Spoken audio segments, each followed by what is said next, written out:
Welcome to the Church and Culture Podcast, a weekly discussion with Dr. James Emery White on the latest trends happening in culture and where and how the church should respond. Jim is the founding and senior pastor of Mecklenburg Community Church in Charlotte, North Carolina, president of Serious Times, a ministry devoted to exploring the intersection of faith and culture, former professor of theology and culture at Gordon Conwell Theological Seminary, where he also served as their fourth president, and the author of more than 20 books. I am your host, Alexis Dry, and I can't wait to dive into this week's conversation. Welcome all to today's conversation. I hope you had the chance to listen to last week's conversation because, Dr. White, you outlined a few cultural trends that will most likely dominate the headlines of 2024. I think it gave those of us listening the opportunity to really just wake up to what's happening in culture and hopefully to wisely begin to prepare ourselves for how we might respond. If you didn't get a chance to listen, I certainly recommend you do so, and you can easily do that or find that on wherever you found this episode, or you can find links to that in the show notes. Now, one of your predictions, Jim, had to do with seeing a continuing decline in church attendance. And it was really interesting talking about that expected decline in light of what's actually happening here at the church where you are the senior pastor and where I work, which is Mecklenburg Community Church in Charlotte, North Carolina.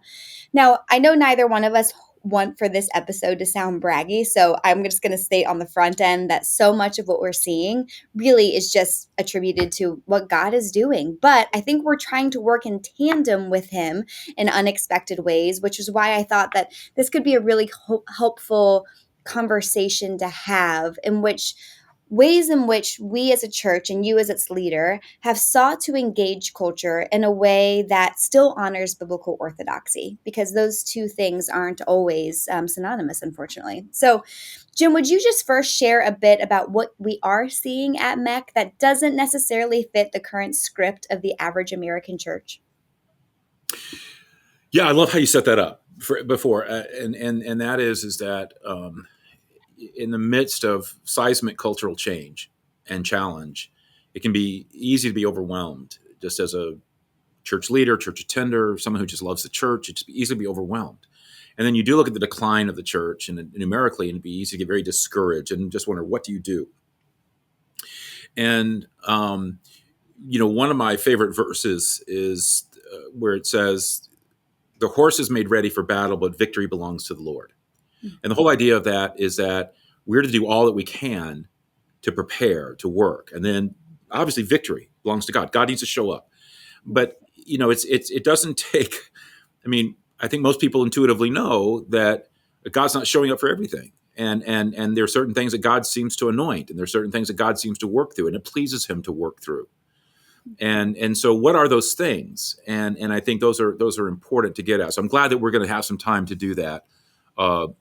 Because I think that will, some things that we've done for 30 plus years that have never changed, no matter what's happening in culture. But anyway, for what's happening here, MEC has had a good growth run for its whole run. But since we've made some very strategic things related to going hybrid and so many other things, and just continuing to milk the kinds of things that we're going to be doing today, it really cements the things that we're going to be talking about today, that God is doing such incredible things here through our efforts in spite of an antagonistic culture toward church growth and decline of the church overall. We're coming off of Christmas. Our in-person attendance increased by 46% over last year. Our online attendance increased by 141% over last year. We had last year, our Christmas services online and in person had just over 20,000 people attending. This year, over 43,000 people attending.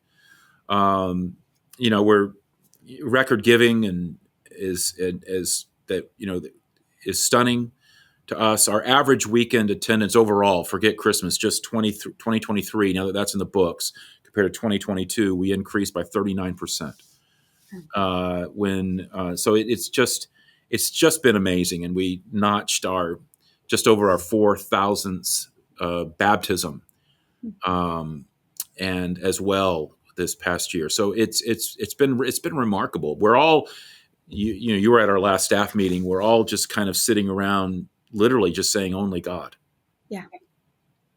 Well, I really like the way that you have talked about this at MEC, and you mentioned that last staff meeting in terms of not as much like here are the things that we're doing necessarily in terms of practice, but rather you framed it as here are 6 transcendent values that have defined our church since day one. And so I want to walk through those because first of all, they're just really powerful in and of themselves, but also because I'd love to hear I'd love for our listeners to hear how you've continued to update the methodology of those values in order to continuously stay in sync with culture. So let's start with the first one, which is children matter.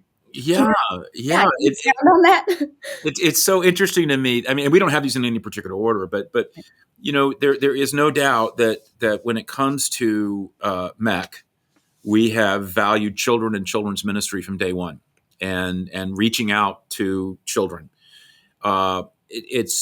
I often surprise pastors when I talk about children's ministry at MEC, and I say, it's one of the keys if you want to grow your church and penetrate our culture. We have our largest part of our budget goes to MEC Kids. Largest number of staff are MEC Kids. Largest amount of real estate in terms of our buildings and campuses is MEC Kids. Mm-hmm. And we would say rightfully so. And that's very, very appropriate. Now, of course, this all goes back to Jesus. It's not like we're making these values up. Every value that we have that fuels our church's growth comes from Scripture. But Jesus, particularly, as you know, had that incredible scene where the disciples wanted to keep children away from him, and he just said, "Oh my goodness, let me tell you who I'm prioritizing right now. You let those kids come." And he blessed them and held them and spent time with them. And it was such a beautiful scene where he made it very, very clear how much these children mattered to God, and it was a priority to him. And so we have said that we're going to prioritize this. And it's so interesting how this works with the unchurched and with things. What we're doing with children's ministry, we've had so many, literally thousands of parents say over the years, if church had been like that for me when I was a child, it would have altered the entire trajectory of my life. It would never have turned me off to church. I'd have been turned on to church. It would have changed everything. If I could have been turned on instead of turned off, if I could have had my questions answered instead of shut down, if I could have experienced that kind of creativity and energy and joy and love and fun, everything would have changed for me. And so, children's ministry has always been a priority. We have found that you reach a child, you reach a family. But we've also found something else that's really interesting that and you've heard me tell this story, is that we firmly believe that if you win over a child, you can lose the adults maybe in the service, but if you win the child, you still have a shot at those adults. Let me tell you what I'm talking about. Let me go way back to the 1990s, before there was electricity and that kind of thing. Yeah.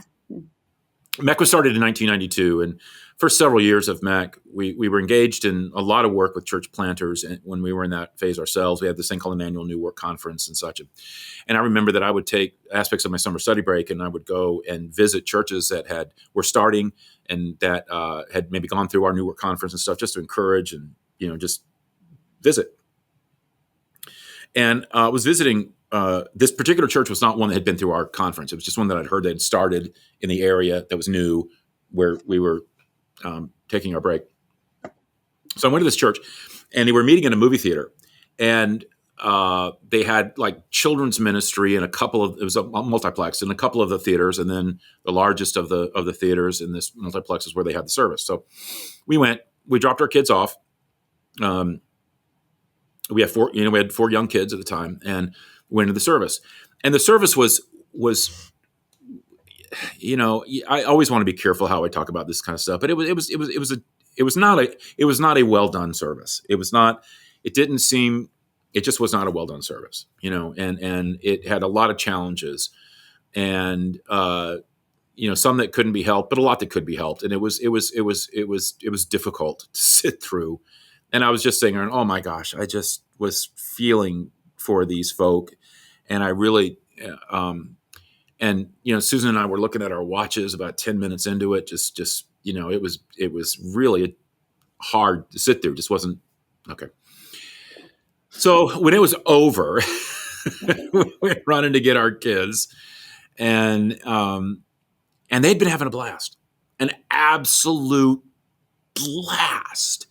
There was a young couple back there in their late 20s, early 30s, who had just devoted themselves to that ministry of working with children. And they had done a lot of extra things, like when they did the Bible story, our kids were telling us that they had a little cassette tape player and they played it. They had like space music, say we're going back into Bible time. And then they would, be creative with that. And then if you were a first time guest, like our kids were, you got to go to a treasure chest and get a little gift or a little piece of candy or a little toy or something. And my kids just ate it up. They just loved it. And so this church that we just barely could get through, they were begging us to go back. And I remember that summer we went to some of the largest, most well-known, growing churches in that area. And that were just, and our kids kept begging us to go to the church that we could barely stand.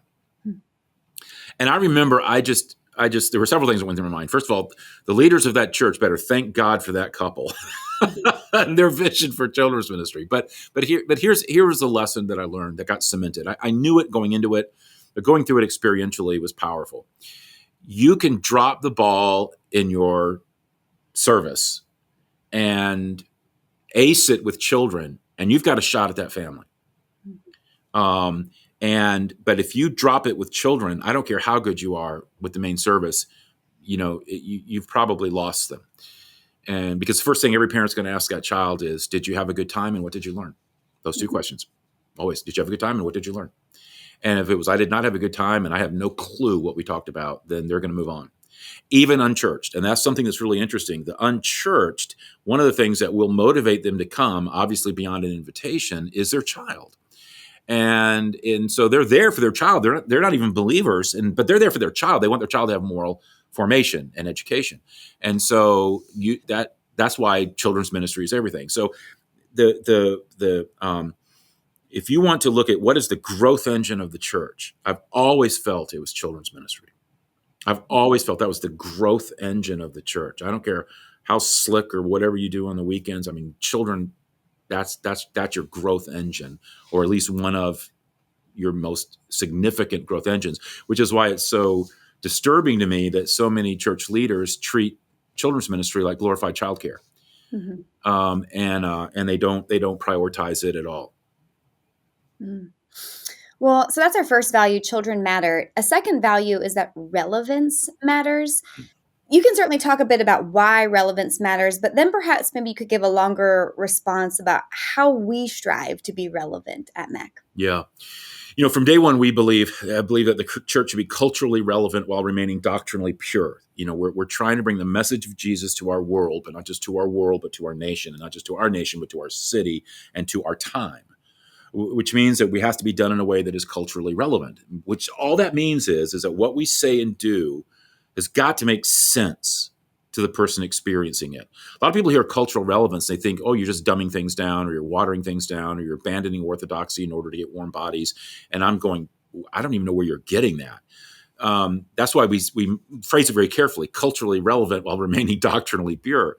We're just trying to connect with people and build a bridge over which we can both walk and meet and talk and understand each other. It's almost like a missionary going into a deep, dark area of the Amazon basin. What's the first thing they're going to do? They're going to master the language and translate the scriptures into that language. And they're going to look at indigenous musical forms and how they dress and various things like that. And they're going to study that culture so that they can bring the gospel to that culture and building bridges through that culture. That's all that this means. And of course, the greatest missiologist, arguably, who's ever lived, said the same thing. He said, I become all things to all people so that all possible means I might save some. And that's obviously the Apostle Paul. And that's been in our DNA from the beginning. We believe that the message of the Christian faith is timeless and unchanging, but the method of communicating that message must change according to the language, culture, and background of the audience, musically, visually, stylistically, and experientially. And so this is obviously huge for a church being effective in our day, walking that tightrope and continually doing that and not just being frozen in a period of time or refusing to change. I used to tell in the early days, I taught all of our team life classes, our membership classes, and I used to tell them all the time, I said, if you like our weekend services right now, well, I can't guarantee that that's what they're going to look like, feel like in even 12, 18 months. We're going to be doing everything we possibly can to create a front door for the unchurched and to do whatever makes the most sense, except anything that would be, we were not going to do anything that's not biblical or be, against that. But we're going to do, musically, stylistically, visually, we don't know what's going to be the best way to be relevant communication in a communication standpoint to people.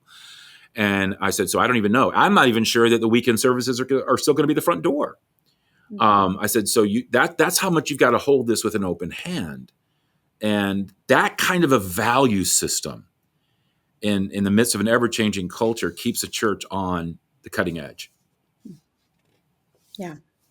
Now, if any of our listeners have attended a MEC service, I'm going to say either in person or online, I think they'll have an easy time nodding along in agreement when I say our third value, which is that the arts matter. And I say that because it is so evident, I feel like, in what we do. Now, I'm particularly interested in hearing you talk about the why behind this value, specifically in light of the value of relevance that you just explained. Yeah. I mean, we really do. For me, I'll speak very personally. The arts have always touched my life and touched my heart. Music, theater, dance, film, and it's been very powerful. And I always understood it as a powerful medium. And there was a part of me that was a bit of an artist, and so was drawn to it. But it was from an aesthetic standpoint, it was very, very powerful, very effective.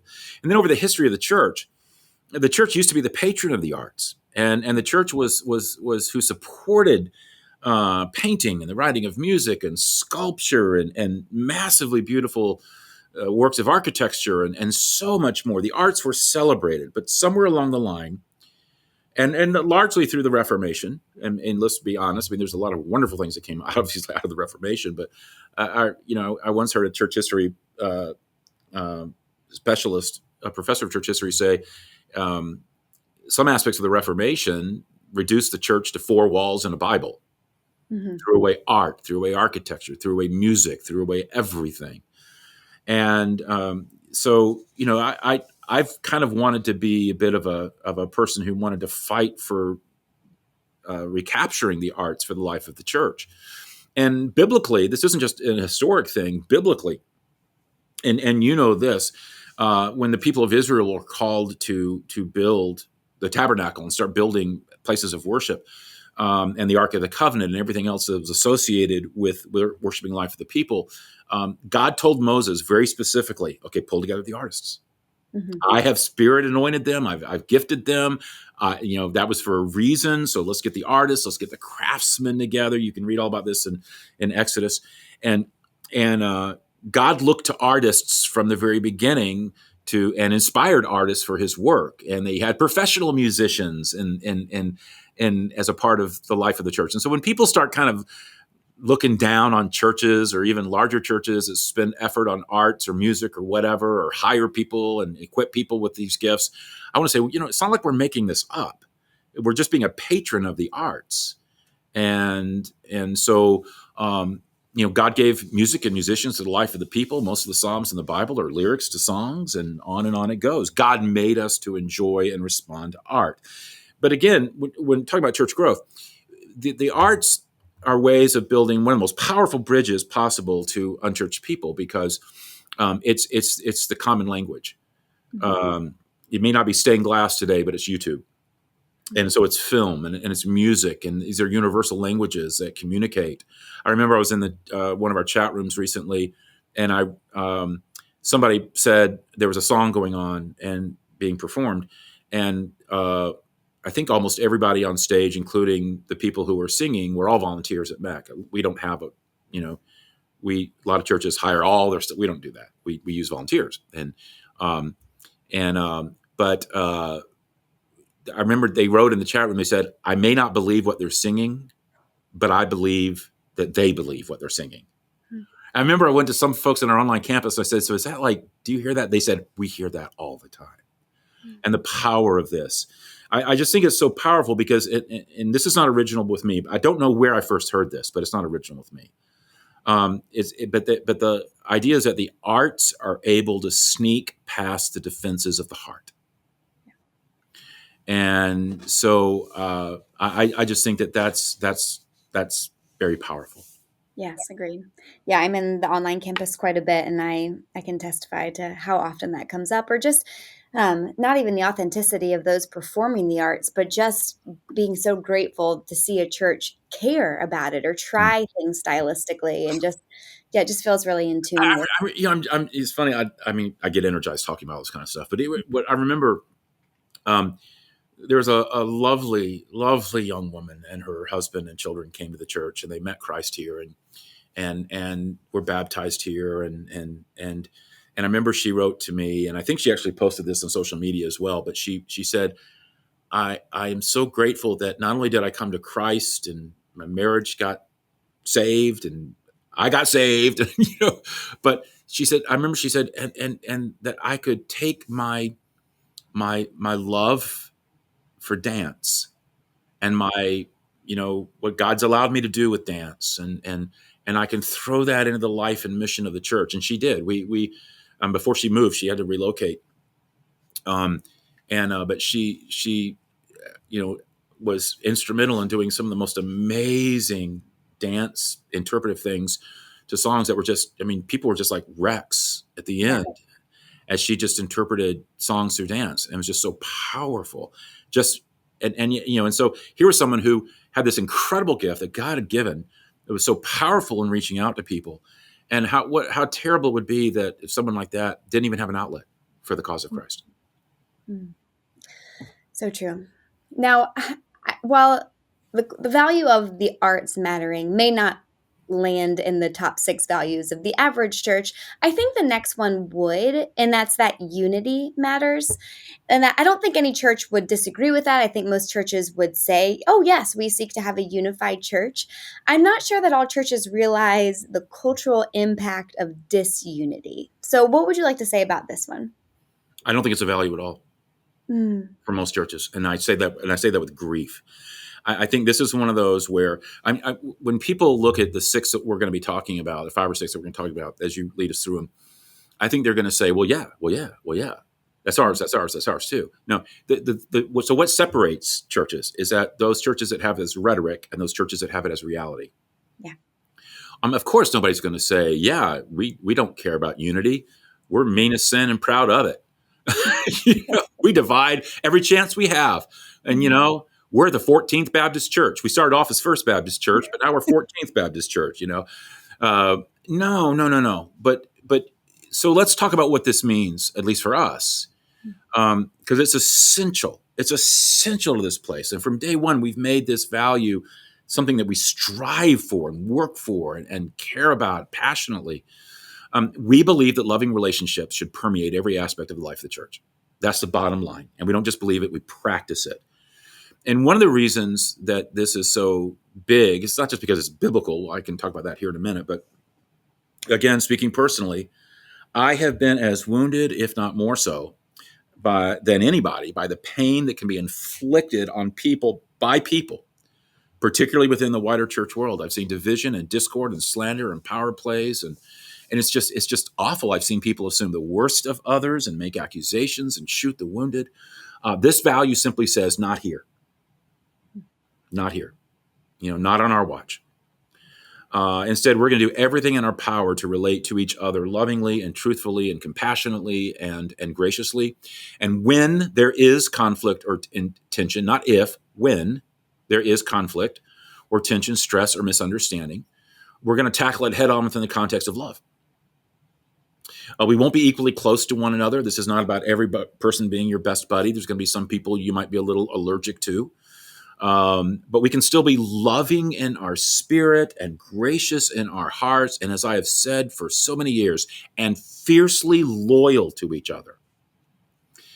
We want to always take the high road. We want to give the other person the benefit of the doubt instead of being eager to be suspicious, wounded, or offended.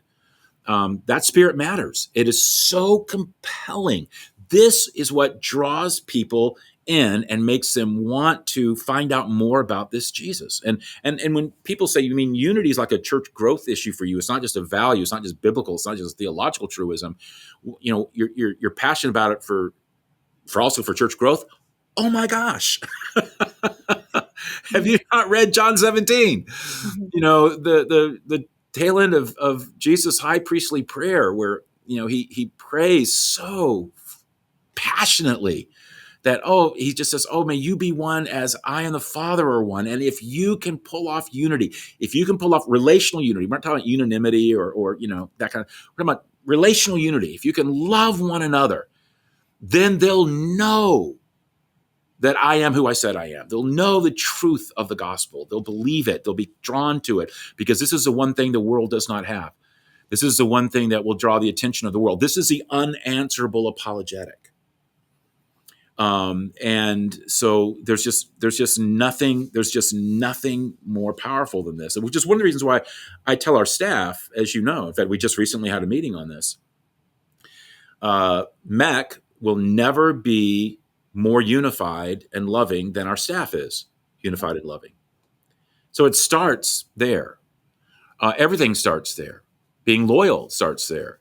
So, for example, somebody comes to me and and says, "Well, Alexis, da da da da da," and I go, "You know what? I know Alexis, and I know her heart, I know her character, I know her walk with Christ, and I know that if that was your experience with her, that was not true of her, and that was certainly atypical, and I'm sure there's an understanding. And have you talked to her about that? And she's a delightful human being that I dearly love as a daughter. And so if you say anything about her again, I'm going to have to rip your lungs out. I don't want to do that." But it is a sense where with the staff, it that kind of sets the speed of the church, yeah. And I think that it is powerful. It is so powerful to the world. I mean, how many times, and you know this, people come in and said, "This just seems like such a loving, happy, peaceful place, and free of drama. And if there is drama, it seems like it's dealt with quickly and short lived, and yeah, and it arrests the attention of the world." Yeah. No, yeah, I can certainly testify to. I mean, I think every church would want to just say that this is true, but not realize that there's work to make this true. But when you realize that the church is full of messy people coming in with messy things, like if you don't have a plan for how to deal with conflict, or how to promote unity, the natural bent of the church is not going to lead you there. And unity is not about deflecting things. It's not about denying things. It's not about. It's also a heart of unity is very quickly the practice of Matthew 18:15, which we talk about a lot here. But the heart of Matthew 18:15 is two people sitting down from each other and someone saying, "Here's how I was offended or hurt," and the other person saying, "Oh my gosh, I'm so sorry. I had no intention of that. Please forgive me." Mm-hmm. And let me explain. Not trying to defend, but let me at least explain. And I'm so sorry about that. And it's keeping a short list. Another example I've often given is like, okay, we're at a staff meeting or a group of meeting, like, get 5 or 6 people having some kind of meeting. And when it's over, you just felt in your spirit, somebody kind of frustrated you, or it didn't go, whatever, they were condescending. Mm-hmm. And so what do you do with that? You sit on it all day. You go to bed that night with it. You tell your spouse about it. You tell 3 or 4 other people about it. You cement it down, and then all of a sudden you start getting more and more defensive and more kind of sensitive to this person, and everything that they do kind of starts to hit you that same way, and it grows and grows and grows and grows, and all of a sudden it erupts into a huge staph infection. Or do you immediately after that meeting just say, "Hey, do you got a second?" Mm-hmm. And they come back in, you close the door, and say, "You know what? I know you didn't mean this, but that came across a little dismissive, and I felt it was a little condescending.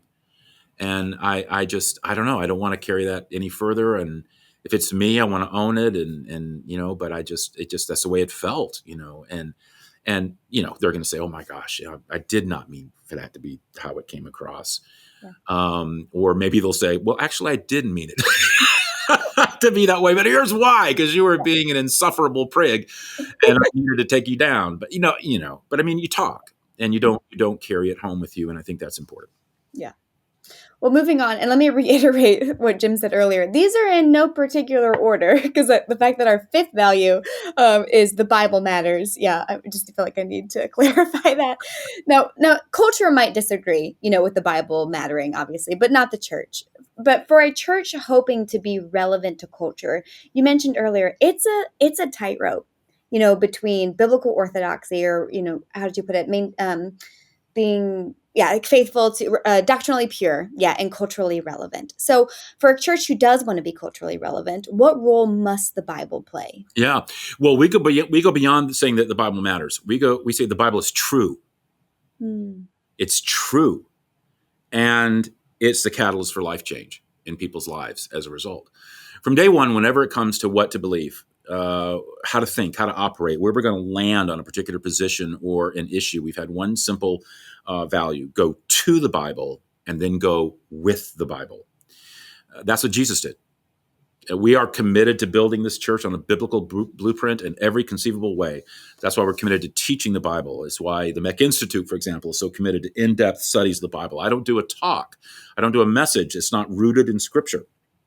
Whether it's an expositional talk, a topical series, it doesn't matter. It's all rooted in Scripture in one form or another. We just believe that the Bible is the Word of God to our lives. As the author of Hebrews says, it's alive, it's active, it's powerful, it's sharper than any double-edged sword, piercing and soul and spirit, joints and marrow, and revealing the innermost thoughts of the heart, judging them. This is very important as a value for us, but we're kind of on a bit of a church growth kind of edge. Why would that matter for church growth? And I'll give you a couple, 3 reasons. One, there was a massive sociological study that was done back in the 1970s, I believe. And I remember the title of the book, of the sociological study, was "Why Conservative Churches Are Growing." And it was a look at conservative churches, or churches that were upholding the inspiration and authority of Scripture, and certain mainstream churches that had abandoned that, or playing fast and loose with that. And it was showing that conservative churches were growing, and churches that weren't upholding the Bible were in decline. I think that sociological study would hold up today. I think if anything, it's just prescient. If we we're not trying to present to the world what it wants to hear. We're trying to give to the world what it needs to hear. And we're trying to do it in winsome and compelling and engaging ways that are culturally relevant, but again, as you said, doctrinally pure. The Bible is true, and there's things that are non-negotiable, and the Bible says may not be popular, but that's where the challenge is for those who want to have both a prophetic and an evangelistic voice combined. You want to be prophetic, but you also want to be evangelistic. And so you're presenting it without watering it down. If we don't present the truth of Scripture, if we don't present the full counsel of God, if we don't present the gospel raw and unfiltered, then we have nothing to offer the world that it does not already have. And I'll tell you right now that if you have nothing to offer the world that it does not already have, how can you expect to attract people? Like, what are you attracting them with?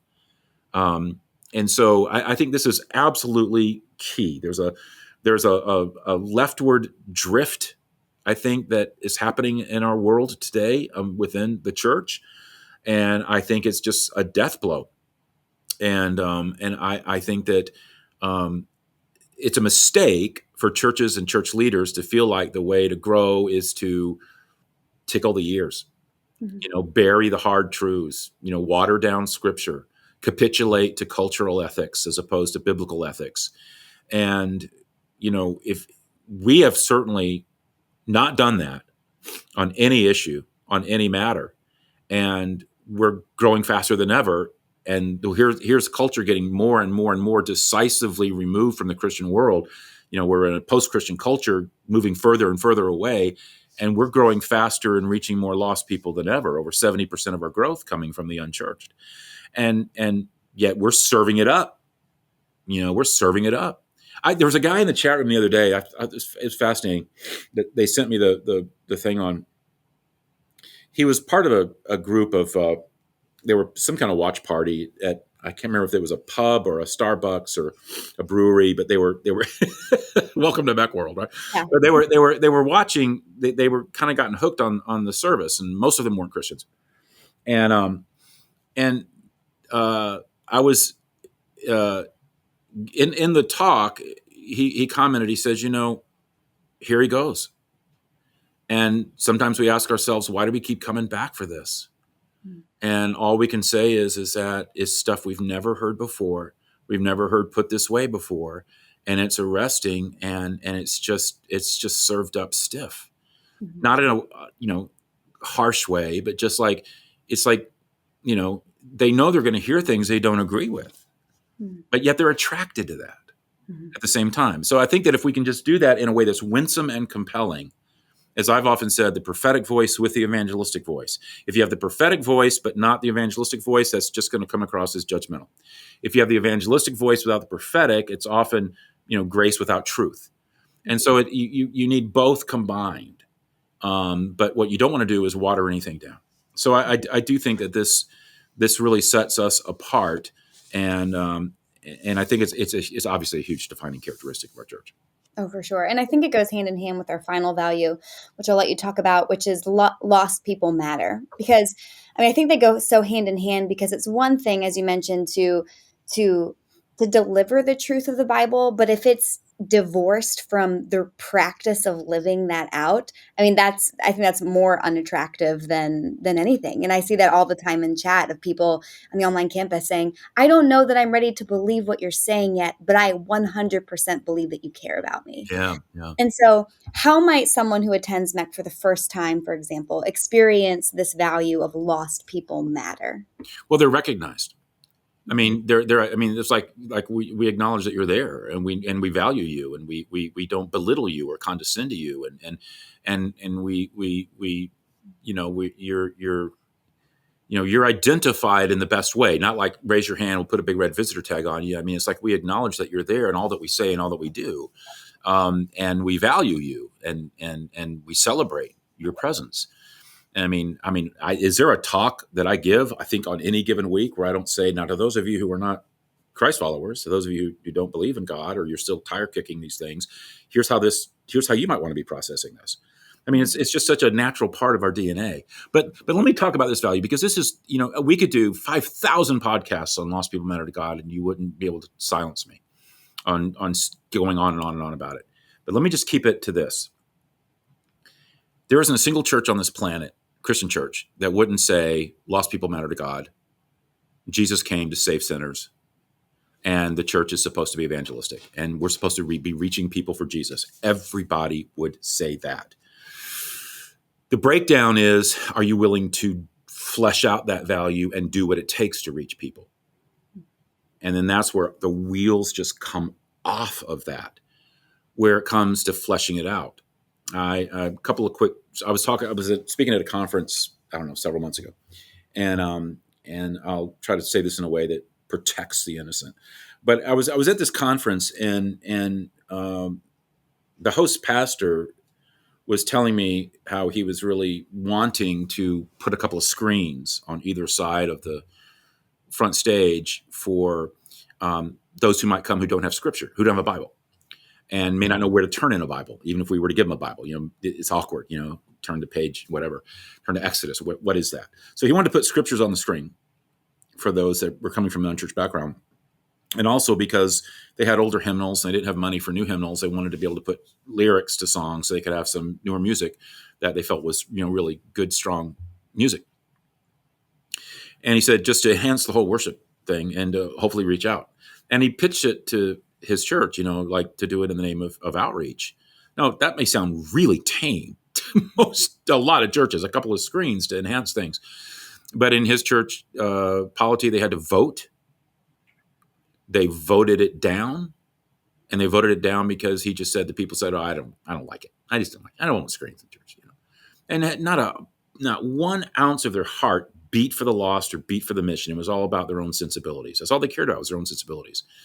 And you see this all over the place with churches. I'm not going to park there. I don't like that music, or that's too loud. That's not good for me. I don't want to move. I don't want to go to an earlier service. I don't want to change. I don't want to do anything that would help reach lost people.